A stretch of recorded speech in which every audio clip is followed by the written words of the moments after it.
get a pack of Luckies. It sounds good. It sounds good. Actually, the question I have, those poems sound astonishing to me, but you're writing poems without punctuation? Could you talk a little bit like what that's like after not writing poems for 40 years maybe without normal punctuation and I understand how it would be a good exercise to think about syntax, but what's it feel like? What's that like for you? Well, I miss commas a lot. I really miss commas. I miss semicolons and I miss periods. I miss having those because those are additional little tools that you have for pacing. But not to have them forces you to see something else. And I'm still learning, what the options are, what the other possibilities are. There are ways to signal that reader brain that you're at the end of something without marking it on a period. So I'm learning what those are. Sometimes I do use lines to help reinforce what a reader may be wanting to do. But I find it pretty much boring to just use the end of the line as the period and nothing else.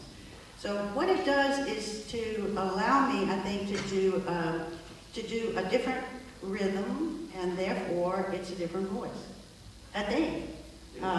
If you have some slightly different register in the voice, what that means is you're able to say things you could not say before.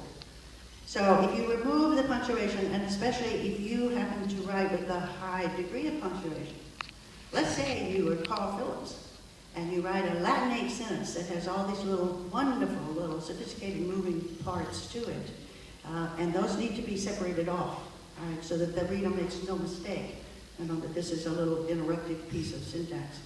But that's going to produce a voice or a sound that is relatively formal. So this is just another extreme would be if you don't do that at all, and essentially what you're doing is run-on sentences.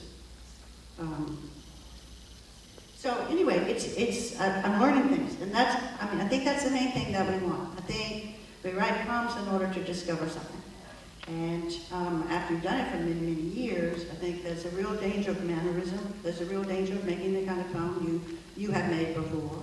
And then you're not going to discover anything by writing it. And I suspect the reader's not going to discover very much by reading it. So to put oneself in a circumstance of not knowing, which is, to my mind, the human condition anyway.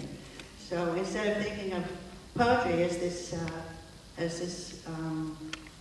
armor, perhaps, or way to cope, if you don't have that, it becomes, the little thing you hang on to as you're going through the dark, something like that. I don't know. Does that address your question? No discovery for the writer, no discovery for the reader, Mr. Frost said. I understand. I certainly understand it. It just surprises because I always think of you as an incredibly precise poet, and those are still incredibly precise. Maybe a little more playful, or if these are not, maybe these are not indicative of all the new poems, but something's going on there. Did you ever try to write without punctuation? Tom, I need all your thank you. Yeah, that's how I look at it. The answer is no. But I think you both have elements in your poems that one might say come out of the energy field rather than out of the precision field. This is a gross reduction of what goes on in a poem, but Coleridge said that a poem is a reconciliation of opposites, one being the wildness and the other being the order. And I think both of you have written poems that had sufficient inclusion of the world, narrative detail, the momentum of a narrative line, all those kinds of things push toward energy and inclusion and wildness. The carving it out, with your stone chisel, and doing the 100 drafts, it's harder to get the momentum or the inclusiveness through that particular mode or through that approach. I mean, it really does favor order, and nothing wrong with order. I love order. But I think that that a lifetime of writing poems, and I think for you, both of you as well, the poems will change because we change. So that there's some slightly different thing. You're always trying to look for, what can you do within the limitation and the range of your own temperament? And then how do you stretch that? How do you push that towards something else?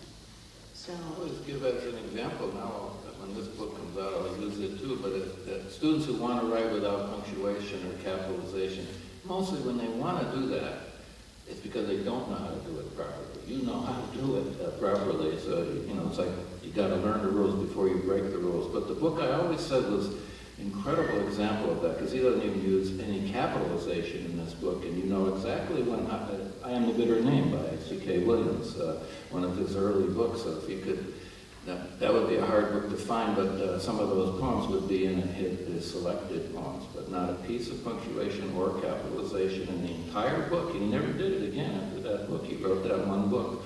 And it's right for the book. It's an angry book. It's a poem having to do with the Vietnam War a lot and the anger and turmoil around that, and it just works. It works brilliantly, poem after poem. I could never figure out how he did it so well. But, he did it, showed he could do it. But you do have to learn the rules. You got to know the rules before you break them. Anybody have any questions out there?